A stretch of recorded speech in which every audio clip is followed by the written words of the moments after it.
నమస్తే జనబేరి న్యూస్ కి స్వాగతం. ముందుగా బులెటిన్ లో హెడ్లైన్స్.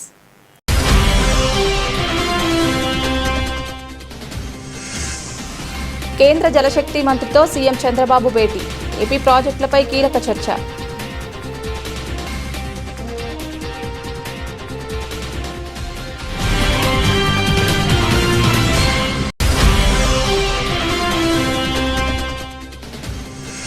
జిల్లా స్థాయి రాష్ట్రీయ బాల వైజ్ఞానిక ప్రదర్శనను ప్రారంభించిన జిల్లా కలెక్టర్ లక్ష్మీషా.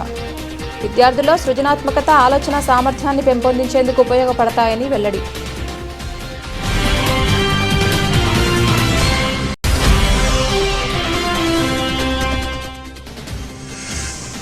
విజయవాడలో ఏపీ సోలార్ ఎనర్జీ అసోసియేషన్ ఆధ్వర్యంలో 3 రోజుల పాటు సోలార్ రినబుల్ ఎనర్జీ ప్రదర్శన.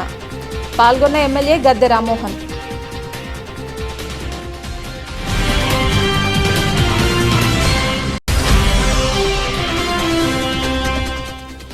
గంపలగూడెంలో ప్రజా దర్బార్ కార్యక్రమంలో పాల్గొన్న ఎమ్మెల్యే కొలికపూడి శ్రీనివాసరావు. దుద్దిరాలపాడు గ్రామాన్ని విభజించాలని కొందరు నాయకులు చూస్తున్నారని ఫిర్యాదు చేసిన గ్రామస్తులు.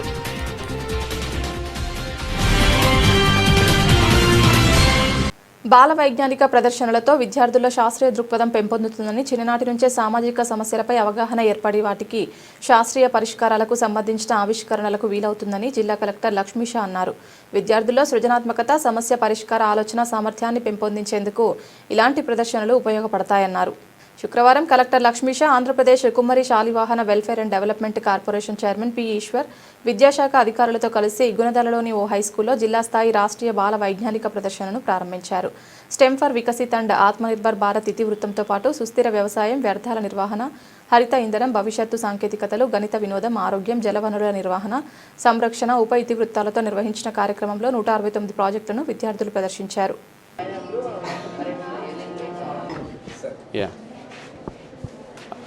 డిస్టిక్లో ఉన్న అన్ని స్కూల్స్, మెయిన్లీ ప్రభుత్వ పాఠశాలల నుంచి పిల్లల సైంటిఫిక్ టెంపర్ని ఉత్తేజనపరచడానికి, అట్లాగే వాళ్ళలో ఒక మోటివేషన్ తీసుకురావడానికి మండల్ లెవెల్, అలాగే district level, next followed by state level ఈ సైన్స్ ఎగ్జిబిషన్, సైన్స్ ఫేర్ని కండక్ట్ చేయడం జరుగుతుంది. దీంట్లో భాగంగా ఎన్టీఆర్ జిల్లాలో ఈరోజు దాదాపుగా 160 స్కూల్స్ నుంచి పిల్లలు వివిధ రకాల సైన్స్ ప్రాజెక్ట్స్ని చేసుకోవచ్చారో అవన్నీ మనం రియల్ టైము, అలాగే ఏదైతే సమస్యలు ఉన్నాయో దానికి పరిష్కారం కనుగొనడానికి పిల్లలు ఎంత చక్కగా ఆలోచిస్తున్నారు, అన్ని ఆవిష్కారాలని వాళ్ళు ఒక ప్రాక్టికల్గా ఎక్స్ప్లెయిన్ చేయగలుగుతున్నారు. సో అది చాలా ఇంపార్టెంట్. అంటే వాళ్ళు స్కూల్ లెవెల్లోనే ఒక పెద్ద పెద్ద సమస్యలకి మంచి సొల్యూషన్ కనుక్కుంటున్నారు, దానికి ఇన్నోవేట్ చేస్తున్నారు అంటే సో అది ఒక మంచి పరిణామం. దీనివల్ల వాళ్ళు రానున్న రోజుల్లో మంచి సైంటిస్ట్ అవ్వడానికి, మంచి ఇక ఆవిష్కారాలు చేసి మన ఈ ఏవైతే ఎగ్జిస్టింగ్ ప్రాబ్లమ్స్ ఉంటాయో దీనికి పరిష్కారాలు కనుక్కున్న దాంట్లో ఎంతో ఇవన్నీ దోహదపడతాయి. దీంట్లో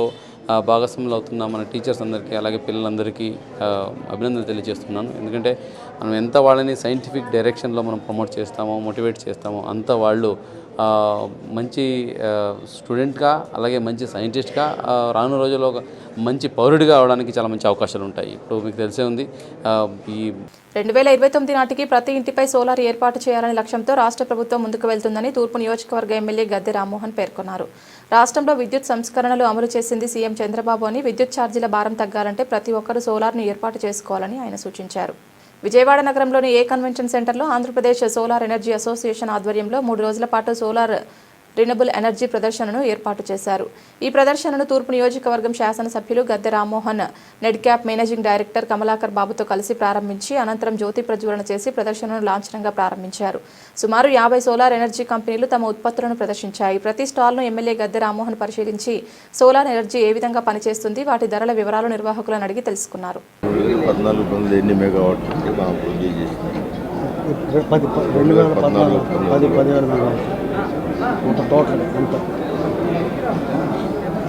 అందరికీ నమస్కారం. మరి ఈరోజు మనం ఈ రెన్యూబుల్ ఇన్వెస్ట్ ఎక్స్పో విజయవాడలో పెట్టడం అనేది చాలా మరి ఆనందకరం. అట్లానే ప్రజెంట్ సిచ్యువేషన్లో మరి ఈ అంతమంది కూడా సోలార్ డెవలపర్స్, చాలామంది ఇన్సులేటర్స్ అందరూ కూడా వచ్చారు. ఈ యొక్క మరి ఏపీ సోలార్ రెన్యూబుల్ అసోసియేషన్ వాళ్ళు ఇది ముఖ్యంగా ఆర్గనైజ్ చేశారు. దీనికి ముఖ్య అతిథిగా విచ్చేసిన గౌరవ మరి ఎమ్మెల్యే గారు మరి ముఖ్యంగా ప్రత్యేక మరి గవర్నమెంట్ తరఫున, అలాగే నెట్ క్యాప్ తరఫున మరి ధన్యవాదాలు తెలియజేస్తూ ఈరోజు ఈ కార్యక్రమం ఎంతో శుభదినం, ఎంతో మంచి కార్యక్రమం. ఎందుకంటే మనకున్న ప్రజెంట్గా డిమాండ్ని బట్టి, అలాగే ఎప్పుడైతే సోలార్ రెన్యూబుల్స్ ఎనర్జీకి పూర్తిగా స్వర్ణ ఆంధ్రప్రదేశ్ 2047కి గౌరవ ముఖ్యమంత్రి గారు నాంది పలికి, అలాగే మనకి ప్రత్యేకంగా జూన్ 24 నుంచి ఈ రెన్యూబుల్ ఎనర్జీ మీద పూర్తిగా ప్రత్యేకమైన శ్రద్ధ వహించి గౌరవ ముఖ్యమంత్రి గారు, అలాగే గౌరవ ఎనర్జీ మంత్రి గారు, అలాగే గౌరవ ఎడ్యుకేషన్ మంత్రి గారు కమిటీలో 1995లో నారా చంద్రబాబు నాయుడు గారు ముఖ్యమంత్రి అయిన తర్వాత మొట్టమొదటిసారిగా విద్యుత్ సంస్కరణ తీసుకొచ్చిన సంగతి మన అందరికీ తెలుసు. ఆ సంస్కరణలతో క్వాలిటీ విద్యుత్ ప్రొడ్యూస్ చేయడమే కాకుండా పవర్ కట్ని కూడా బాగా రెడ్యూస్ చేయడం జరిగింది.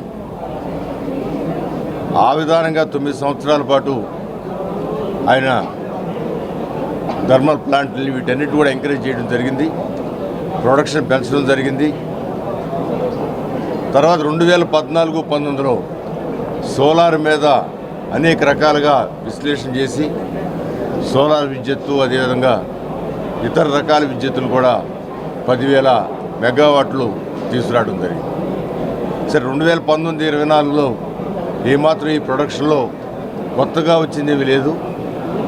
మళ్ళీ 2024-29లో ఈ సోలార్ ప్రతి ఇంటి మీద సోలార్ ప్లాంట్లు ఉండాలి, వాళ్ళ ఇంటికి అవసరమయ్యే విద్యుత్తు సోలార్ ద్వారా తెచ్చుకోవాలి, ప్రభుత్వానికి ₹1 కరెంటు బిల్లు కట్టే పని లేకుండా చేయాలని చెప్పి ఎస్సీ ఎస్టీ 590 జీవో ద్వారా ప్రభుత్వం కళాశాలలను ప్రైవేటు వ్యక్తుల చేతుల్లో పెట్టేందుకు కూటమి ప్రభుత్వం పనిచేస్తోందని సిపిఐ కేంద్ర కార్యదర్శి కె రామకృష్ణ వెల్లడించారు.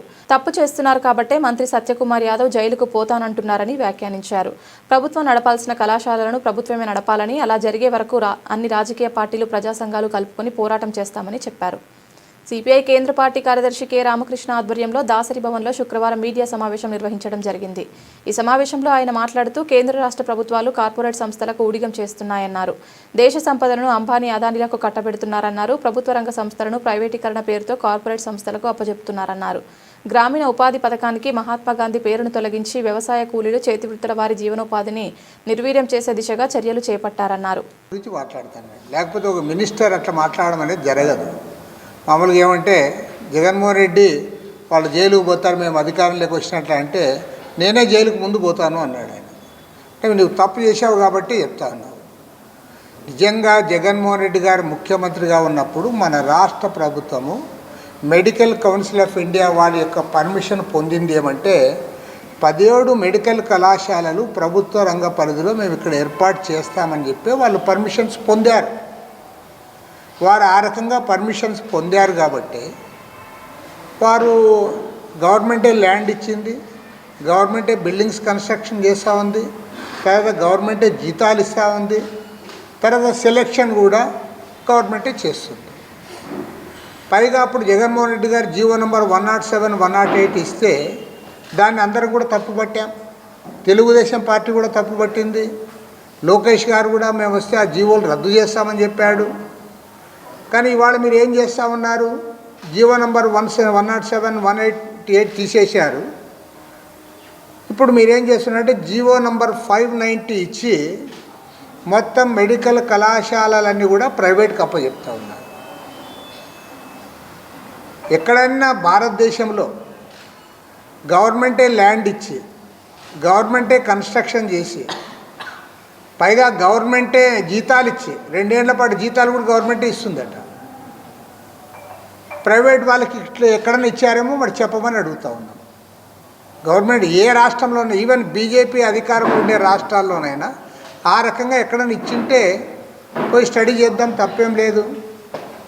ఇవి వాళ్ళు పర్మిషన్స్ ప్రైవేట్ వాళ్ళు తెచ్చుకొని ప్రైవేట్ వాళ్ళు కాలేజీలు పెట్టుకున్నారంటే అది జరుగుతూ ఉంది, అందరం చూస్తూ ఉన్నాం. రాష్ట్ర విభజన అనంతరం మన రాష్ట్రానికి కేంద్రం ఇవ్వవలసింది కొండంత అయితే ఇచ్చింది గోరంత మాత్రమే అని కాంగ్రెస్ పార్టీ సీనియర్ నేత తులసిరెడ్డి స్పష్టం చేశారు. బీజేపీ 11 సంవత్సరాల పాలనలో రాష్ట్రానికి ఇచ్చింది 1,500 కోట్లు మాత్రమే అని వెల్లడించారు. రాష్ట్ర పాలకులు మోడీ పక్షమా, ప్రజల పక్షమా అని ప్రశ్నించారు. విభజన హామీల కోసం సాధన సమితి పోరాటం చేస్తుందని చెప్పారు. ప్రత్యేక హోదా విభజన హామీల సాధన సమితి ఆధ్వర్యంలో గాంధీనగర్ ప్రెస్ క్లబ్లో మీడియా సమావేశం నిర్వహించడం జరిగింది. ఈ కార్యక్రమంలో సాధన సమితి అధ్యక్షులు చలసాని శ్రీనివాస్, కాంగ్రెస్ పార్టీ సీనియర్ నేత తులసిరెడ్డి, సిపిఎం రాష్ట్ర కార్యవర్గ సభ్యులు సిహెచ్ బాబురావు, సిపిఐ ఎన్టీఆర్ జిల్లా కార్యదర్శి దోనేపూడి శంకర్ తదితరులు పాల్గొన్నారు. ఈ సమావేశంలో వారు మాట్లాడుతూ రాష్ట్రంలో కూటమి ప్రభుత్వ పాలన బీజేపీ కనుసన్నల్లో జరుగుతుందన్నారు. విభజన హామీలు నెరవేర్చడంలో కేంద్రం రాష్ట్రం విఫలమయ్యాయన్నారు. మా భూగర్భంలో ఉన్న గ్యాస్ ని, మా పెట్రోలియం దాంట్లో గ్యాస్ ని మాత్రం వంట గ్యాస్ ఇక్కడ ఇచ్చిన అక్కడ రాసిన పోస్టర్ మీద ప్రతి మహిళకి ఇంటింటికి వంట గ్యాస్ 100 రూపాయలకి ఇచ్చిన తర్వాత మాత్రమే మీ గుజరాత్ కో మీ అయ్యా జాగీర్లు అనుకున్న ఉత్తరాదికో తరలించగలిగిపోతే ఒప్పుకుంటాం. లేదా మళ్ళీ చెప్తాను, మాకు ఆంధ్రప్రదేశ్కి ఇవ్వాలి, తర్వాత తెలంగాణకి ఇవ్వాలి. ఎస్, మేము అందరం తెలుగు పెట్టాం. మా దగ్గర నుంచి లైన్లు వేసుకుని మా ఆంధ్రప్రదేశ్ కంటే గుజరాత్ తక్కువ రేటు ఎట్ట వస్తుందయ్యా? గుజరాతీ పాలకులారా ఎట్ట వస్తుంది? మా యొక్క ప్రతి మహిళకి నేను చెప్తున్నాను, ఆంధ్రప్రదేశ్ లో ప్రతి మహిళకి 100 రూపాయలు చొప్పున ఇంటింటికి గ్యాస్ ఇచ్చి మా భూగర్భం, యాస్ మా కృష్ణా గోదావరి బేసిన్ లోనే భూగర్భం నుంచి భూమి కుంగిపోతుంటే మేము అక్కడి నుంచి త్యాగం చేస్తుంటే మీ అయ్య జాగిరా, మీ తాత జాగిరా గుజరాత్కి దొబ్బుకుపోతే ఊరుకోం. పైప్ లైన్లు బద్దలు కొట్టే పరిస్థితి రాదని అనుకుంటున్నాను. ఏం చేస్తారు? మాకు న్యాయం చేస్తున్నారు చెప్పండి, కాదంటారా? పార్లమెంట్ కమిటీ కాంగ్రెస్ పార్టీ అధికారులు ఉండే 50% రాయల్టీ ఉంది రాష్ట్రానికి. నోరు మెదపరేంటి? నేను హంబుల్గానే రిక్వెస్ట్ చేస్తాను, ఎవరిని దోషం చేయట్లా.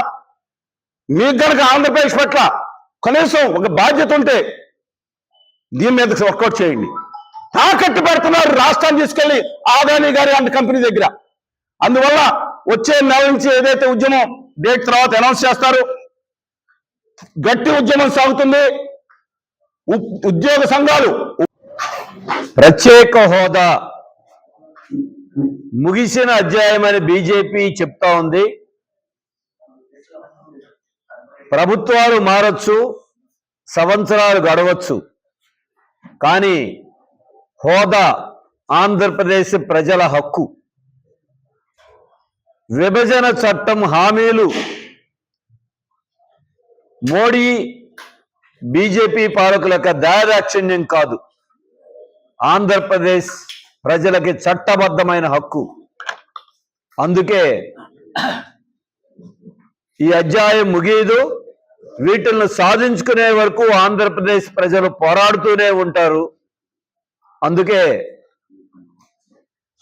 ఇవాళున్న కూటమి ప్రభుత్వంలో 18 నెలలు గడిచింది. ఈ 18 నెలల్లో వచ్చిన అవకాశాన్ని తెలుగుదేశం, జేడీయూ మద్దతుతో నడుస్తున్న మైనారిటీ ప్రభుత్వంగా బీజేపీ మిగిలిపోయిన దాన్ని మెజారిటీ ఇచ్చింది వీళ్ళు. ఈ అవకాశాన్నైనా వినియోగించుకుని ఆంధ్రప్రదేశ్ విభజన హామీలు, ప్రత్యేక హోదా కోసం ఒత్తిడి తీసుకొచ్చి సాధించుకునే అన్ని అవకాశాలు ఉన్న 18 నెలల్లో ఈ రాష్ట్రంలో ఉన్న కూటమి ప్రభుత్వం విఫలమైంది. ప్రతిపక్షం కూడా మాట్లాడే పరిస్థితి లేదు. ఆంధ్రప్రదేశ్లో వీళ్ళు చెప్పింది ఏమిటి? మాది డబుల్ ఇంజిన్ సర్కార్.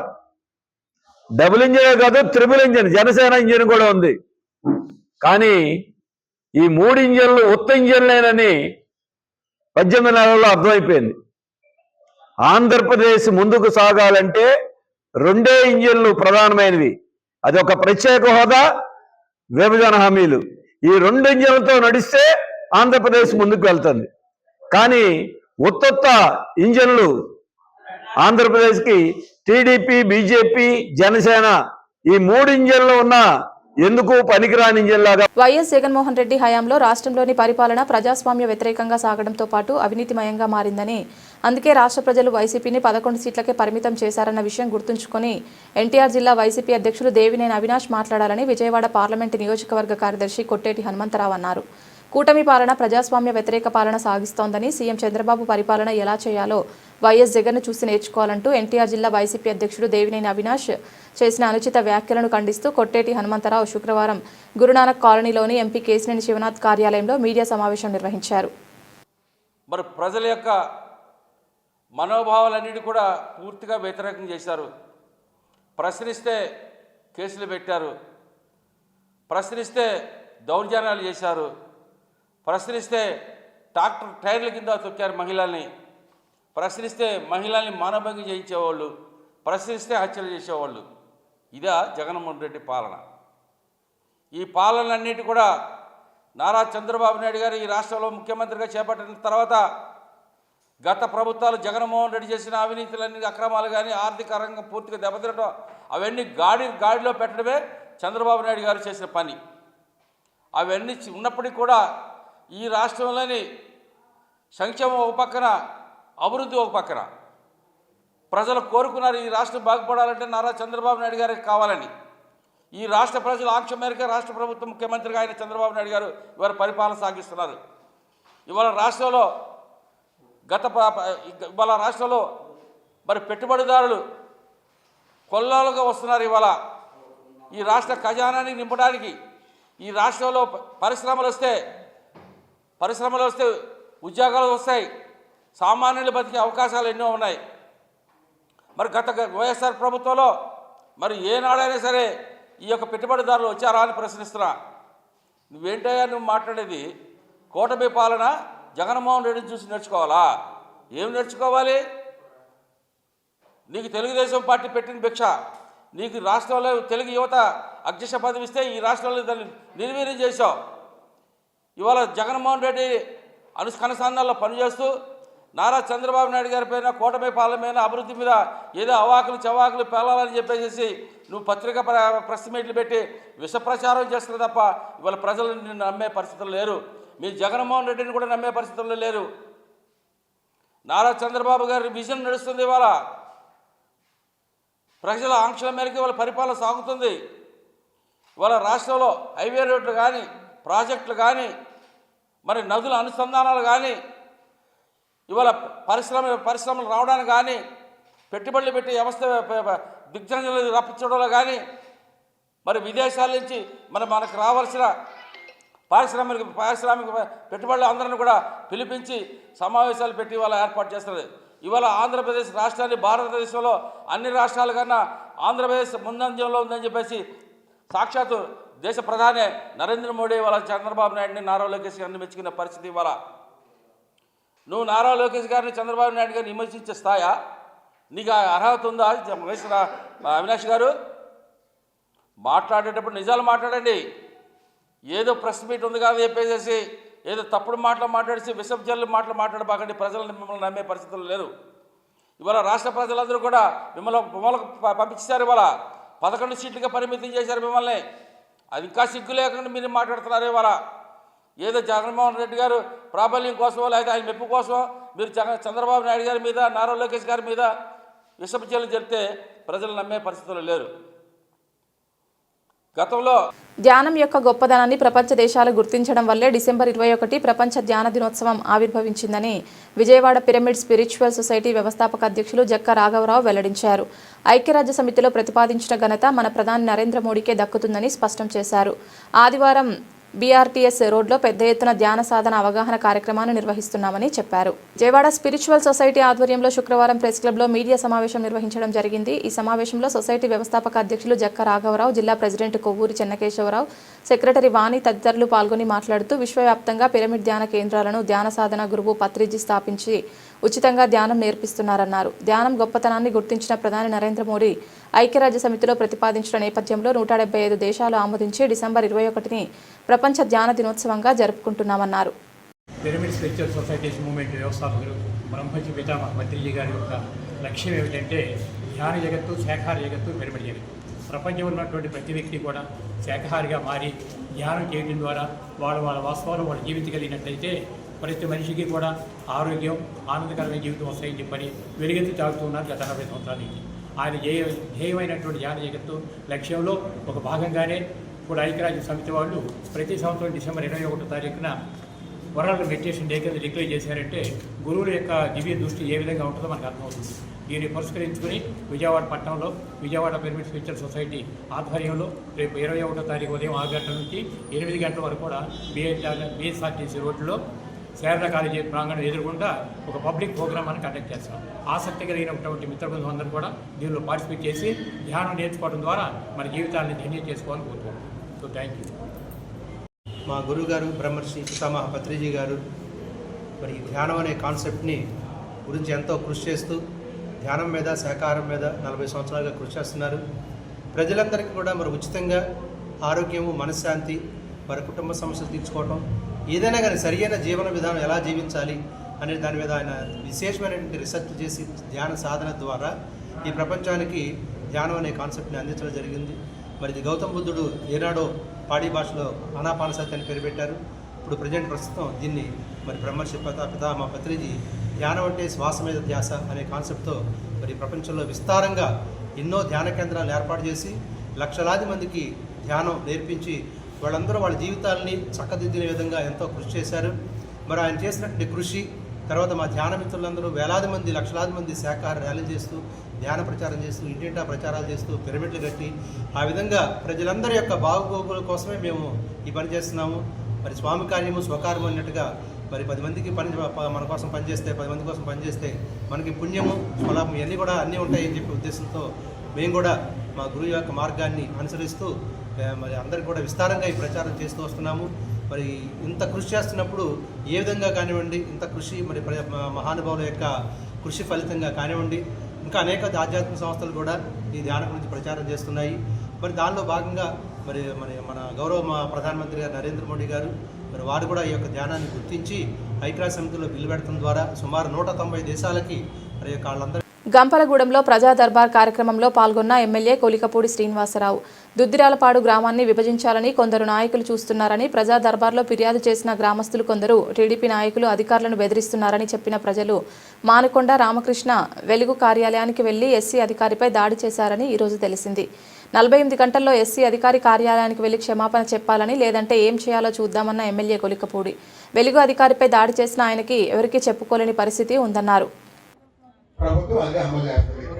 ఒకరు అడిగారని ఇద్దరు అడిగారని నిర్ణయం ఉండదు. ఒక గ్రామంలో మెజారిటీ ప్రజలు ఏమి నిర్ణయిస్తే అదే ప్రభుత్వ నిర్ణయం. ఒకరిద్దరి కోసం ప్రభుత్వం పనిచేయదు. ఇప్పుడు మీకు తెలిసింది ఇప్పుడండి విషయం ఏది విడగొడుతున్నారని మేడం గారిని బెదిరిస్తేనే వాళ్ళు తీసుకొని ముందు ప్రభుత్వం పంపిస్తారు. సెక్రటరీ గారు రాజేష్ గారు ఇక్కడ అధికారులకు తెలియకుండా చాలా జరుగుతున్నాయి. కొంతమంది అధికారులు కొంతమంది అధికారులు పైనుంచి వస్తున్న ఒత్తిడి వల్ల ఏం చేయలేకపోతున్నారు. ఇక్కడున్న అధికారులందరికీ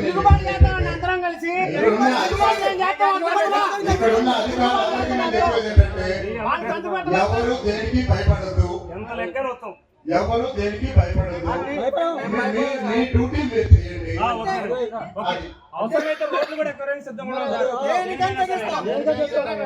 కొంతమంది తిరుగుతున్నారు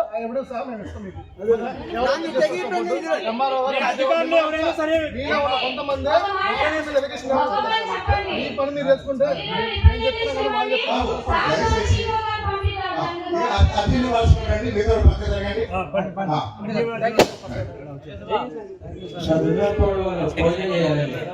ఆంధ్రప్రదేశ్ రాష్ట్ర ముఖ్యమంత్రి నారా చంద్రబాబు నాయుడు ఢిల్లీలో ఇవాళ శుక్రవారం పర్యటిస్తున్నారు. పలు కార్యక్రమాల్లో సీఎం పాల్గొంటున్నారు. ఈ మేరకు ముఖ్యమంత్రి పర్యటన షెడ్యూల్ బిజీగా ఉంది. ఈ నేపథ్యంలోనే కేంద్ర జలశక్తి శాఖ మంత్రి సిఆర్ పాటిల్తో చంద్రబాబు భేటీ అయ్యారు. ఈ సమావేశంలో ఏపీ నీటిపారుదల శాఖ మంత్రి నిమ్మల రామానాయుడు పాల్గొన్నారు. ఏపీకి సంబంధించిన పలు ఇరిగేషన్ ప్రాజెక్టులపై చర్చించారు. పోలవరం, బనకచర్ల నిర్మాణంతో సహా కొత్తగా చేపట్టే ప్రాజెక్టులకు కేంద్ర ప్రభుత్వం సహాయం అందించాలని విజ్ఞప్తి చేశారు.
బులెటిన్ ముగించే ముందు హెడ్లైన్స్ మరొకసారి.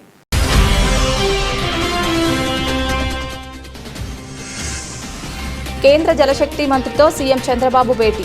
ఏపీ ప్రాజెక్టులపై కీలక చర్చ.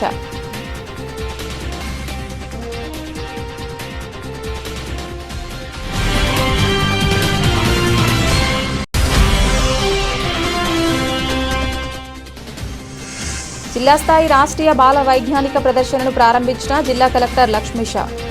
విద్యార్థుల్లో సృజనాత్మకత, ఆలోచన సామర్థ్యాన్ని పెంపొందించేందుకు ఉపయోగపడతాయని వెల్లడి.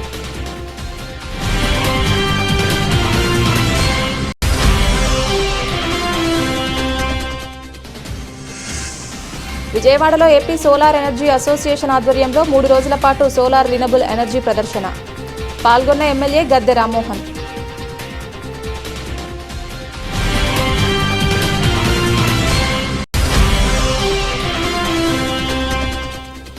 గంపలగూడెంలో ప్రజా దర్బార్ కార్యక్రమంలో పాల్గొన్న ఎమ్మెల్యే కొలికపూడి శ్రీనివాసరావు.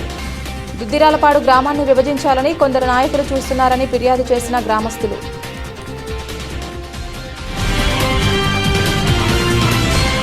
ఇది ఇవాల్టి బులెటిన్. తిరిగి మరొక బులెటిన్లో మళ్ళీ కలుద్దాం. అంతవరకు సెలవు. నమస్కారం.